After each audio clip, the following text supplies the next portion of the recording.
ओम नमः शिवाय। जय बोलिए पंच परमेष्ठी भगवान की जय। परम पूज्य आचार्य गुरुदेव श्री विद्यानंद जी महाराज की जय। अहिंसामय विश्व धर्म की जय। जय बोलिए परम पूज्य आचार्य भगवान गुरुदेव श्री विद्यानंद जी महाराज की जय।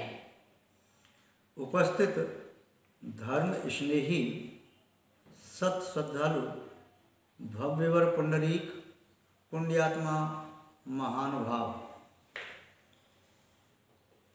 प्रातःकाल राजा का दरबार लगा हुआ था। सम्राट अपने आसन पर विराजमान हुए। सभी दरबारी महामात्य पुरोहित यथायोग्य अभिवादन करके अपने आसन पर आसीन हुए। सम्राट ने पुरोहित से पूछा, महाराज मुझे आज एक स्वप्न आया है। पुरोहित ने कहा, जी सम्राट क्या स्वप्न आया है? मैंने स्वप्न में देखा है कि मैं भिखारी बनकर के भीख मांग रहा हूं। मेरा स्वप्न कैसा है? पुरोहित ने कहा, जी सम्राट स्वप्न अच्छा नहीं है। स्वप्न सत्य है, शीघ्र फलदायी है। संभव है आपके जीवन में किसी पाप पर उद्देश्य दशा बन सकती है। पुरोहित जी क्या इसके टालने का कोई उपाय है? जी महाराज, जब कोई दुष्स्वप्न आए तो शांति आदि की जाती है। और दूसरा उपाय है, जो स्वप्न में देखा है उसे स्वांग में वैसा दृश्य बना लेना चाहिए जिससे सत्य उस रूप में घटित न हो। यदि आपने स्वप्न में अपने आप को भिखारी देखा है तो आप भीख पहले ही मांग लें, जिससे कि आपको आगे जीवन में वास्तव में भीख न मांगनी पड़े। क्या करना है? कल प्रातःकाल राजपथ पर जो भिखारी, जो कोई भी श्रेष्ठी, जो कोई भी सामान्य जन आपको मिले, आपको उससे पहले भीख मांगनी है। ठीक है?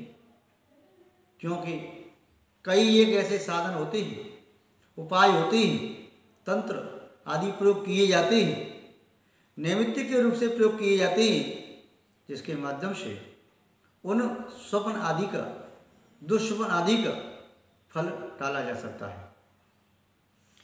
दूसरे दिन राजा अपने राजमहल से रथ पर सवार होकर के चला आ रहा है। इधर सामने से उसी राजा के देश में एक छोटे से ग्राम में रहने वाला गरीब विप्र, जो कि भिक्षावृत्ति करके अपनी उदर की पूर्ति करता था, कुछ दिनों से उदर की पूर्ति भी होना कठिन हो गई। उसकी पत्नी ने कहा, हे देव इस प्रकार से उदर पूर्ति करना उचित नहीं, और फिर कभी कभी रिक्त उदर भी हमें सहन करना पड़ता है, दिन भर पानी पी के रहना पड़ता है। अच्छा हो हमारे महाराज, हमारे सम्राट बड़े दयालु हैं, दानवीर हैं, उदार हृदय हैं। सुना है उनके पास प्रातःकाल सर्वप्रथम जो याचक पहुंच जाता है उसे वे मुंह मांगा इनाम देते हैं, पुरस्कार देते हैं। इसलिए एक बार उनके पास चले जाओ और आप जो उनसे मांगोगे संभव उनसे आपको मिल जाएगा। वह विप्र अपनी पत्नी की बातें टालता रहा। कब तक टालता? नारी हट बहुत बड़ी हट होती है। वह नारी हट को पूर्ण करने के लिए अपनी पत्नी के कई अनुसार राजा के दरबार में जाने को तैयार हुआ। भिखारी था, भिक्षुक था। उसकी पत्नी ने कहा, मैं आपकी झोली में कुछ अनाज डाल देती हूँ, क्योंकि जो व्यक्ति अपने घर से खाली आता है उसे बाहर में दुनिया में चला जाए तो खाली रह जाता है। घर से भोजन करके जाता है, दुनिया भोजन की पूछती है, भूखे पेट जाता है, भूखा लौट के आ जाता है। इसलिए आप राजा के यहाँ जा रहे हैं और मुझे उम्मीद है आपको आज बहुत मिलेगा। जितना आपने सोचा होगा उससे ज़्यादा मिलेगा। और उस विप्र ने अपनी झोली उठाई। उसकी पत्नी ने मुट्ठी भर गेहूँ के दाने उसकी झोली में डाल दिए। बड़े उत्साह के साथ, उल्लास के साथ, आनंदित होता हुआ चला जा रहा है। मैं राजा से 1 मन गेहूँ मांगूंगा। फिर सोचता 1 मन क्यों मांगूँ, 1 कुंटल मांगूंगा। 1 कुंटल क्यों मांगूँ? मैं तो राजा से 10 कुंटल मांगूंगा, इतना ही क्यों मांगू, मैं तो एक मकान भी मांगूंगा।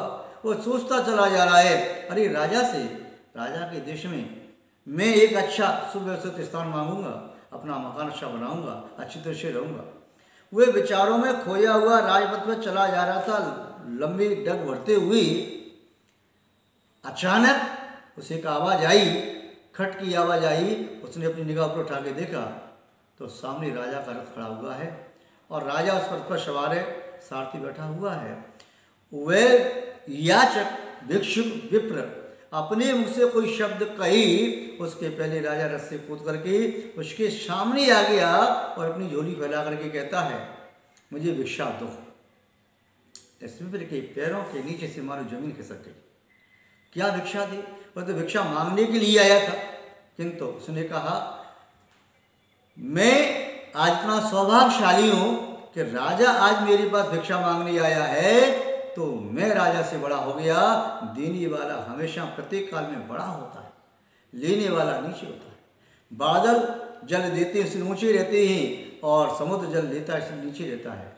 समुद्र हो, नदी हो, झील हो, तालाब हो, कोई भी जलाशय हो, और जब तक देने वाला देता नहीं तब तक उसका श्याममुख होता है। बादलों की तरह से बादल जल जब तक नहीं देते तो श्याममुख होता है, और जल दे देते हैं तो बादलों का मुख स्वच्छ हो जाता है, धवल हो जाता है। उस विप्र ने अपनी बुद्धि का, अपने ज्ञान का सदुपयोग करते हुए राजा की झोली में, अपनी झोली में से निकाल करके गेहूं के 4 दाने डाल दिए। राजा ने 4 दाने लिए। याचक उस राजा से अपनी कुछ बात कही, इसके पहले राजा ने तुरंत छलांग लगाई और रथ पर सवार हुआ। सारथी ने रथ मोड़ा और तीव्र गति से रथ राजमहल की ओर चला गया। वह विप्र जो याचक बन करके आया था सोच रहा है, जिसको मैंने स्वयं भीख दी है, भिक्षा दी है, उससे मैं मांगने नहीं जाऊंगा। अब वह लौट के आता है, समीपवर्ती ग्रामों से भिक्षावृत्ति करता है, और आज उसे इतना अनाज मिला जितना उसे एक सप्ताह में भी नहीं मिलता था। कभी कभी तो एक पक्ष में, एक महीने में नहीं मिलता था। उसे जो अनाज मिला वह अनाज 2-3 घंटे में मिल गया। शाम तक यदि इकट्ठा करता तो कई बोरी अनाज के इकट्ठे हो जाते। वह जितना अनाज ला सकता था पोटली बना करके अपने घर लाया। पत्नी बड़ी खुश हो रही है देख करके, वाह, मैं तो आपसे पहले कहती थी राजा के पास आप चले जाइए और राजा के पास से आपको यथेच्छ धन मिलेगा। देखो कितना धन दिया राजा ने, कितना दिया है। वह बेचारा विप्र मौन लेके बैठा है, क्या कहे कि राजा ने दिया है कि राजा मुझसे और ले गए। उसकी पत्नी ने उन पोटलियों को खोल करके देखा और पूरा अनाज उलट दिया। उस गेहूं के ढेर में से वह देखती है 4 दाने सोने के दिखाई दिए। उसने निकाल के रखे, पूछा, क्या राजा ने ये सोने के 4 दाने ही दिए?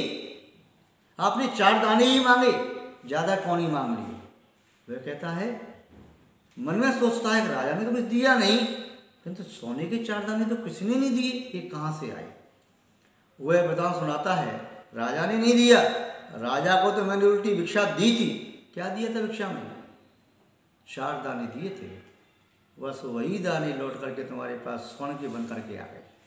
काश तो अपनी झोली का पूरा गेहूं का दाना राजा की झोली में डाल देते, और राजा के भेष में, यानी कौन देव आया था, कौन तुम्हारी परीक्षा लेने के लिए आया था, तुम्हारे पास था, फिर भी आपने दिया नहीं। यदि आपके अंदर उदारता होती आप भिक्षुक के भिक्षुक ही रहे। यदि आप उस समय सम्राट बन जाते, अपने हृदय को सम्राट जैसा बना लेते, और जो कुछ आपके पास था, ये नहीं सोचते मुझे अपने पास में है उसका 1% देना है, 2% है, 5%, 100% दे देते तो मुट्ठी भर सोना आपकी झोली में होता।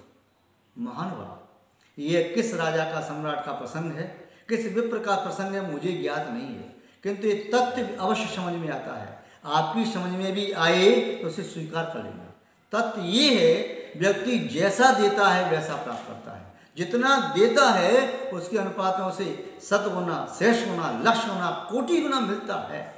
दिया दूर नहीं जात। यदि भूमि को भी कोई किसान 1 बीज देता है तो भूमि उसे लौटा करके 10 बीज, 100 बीज, 1000 बीज देती है। तिल का 1 बीज जमीन में बो दिया जाए, हजारों तिल के दाने प्राप्त होते हैं। बरगद का, वट वृक्ष का बीज जमीन में 1 बो दिया जाए, उस वट वृक्ष से सैकड़ों सालों तक लाखों फल लगते हैं और एक एक फल में सैकड़ों बीज निकलते हैं। महानुभाव, जिन शासन कहता है यदि नवदा भक्ति पूर्वक जो कोई भी दाता उत्तम पात्रों को दान देता है, मध्यम पात्रों को दान देता है, जघन पात्रों को दान देता है, सुपात्रों को दान देता है, निश्चंद उसका दान फलीभूत होता है। धर्म की वृद्धि के लिए, शासन की प्रभावना करने के लिए, धर्मात्मा की रक्षा करने के लिए एवं समाज सेवादी करने के लिए, चाहे करुणा दान देता है, चाहे आहार दान देता है, चाहे औषधि देता है, चाहे अभयदान देता है, चाहे शास्त्र देता है, जिन बिंब में अपना दान देता है, जिनागार की स्थापना करता है, जिन शास्त्र का प्रकाशन करता है, कोई भी कार्य करता है, यहाँ तक कि वह चींटियों को आटा भी डालता है, यदि वह गाय को रोटी भी खिलाता है या अन्य भी सामान्य जंतुओं को वह दान देता है, शुद्ध भावना से देता है, निश्चंद उसका दान इस भव में और आगे के अनेक भव में उसका इष्ट फल देने वाला होता है।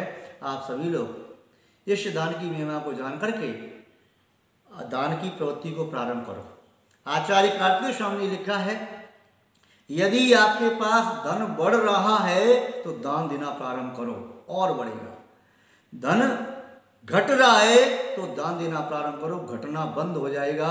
और न घट रहा है न बढ़ रहा है तब भी दान देना प्रारंभ करो, आपके धन की वृद्धि होना शुरू हो जाएगी। किसी भी परिस्थिति में दान का निषेध नहीं किया जिन शासन में। यहाँ तक कि आपकी थाली में एक रोटी है, उस एक रोटी में से भी अपनी शक्ति अनुसार 1/4 आधी या 3/4 रोटी दान दे सकते हो, दो।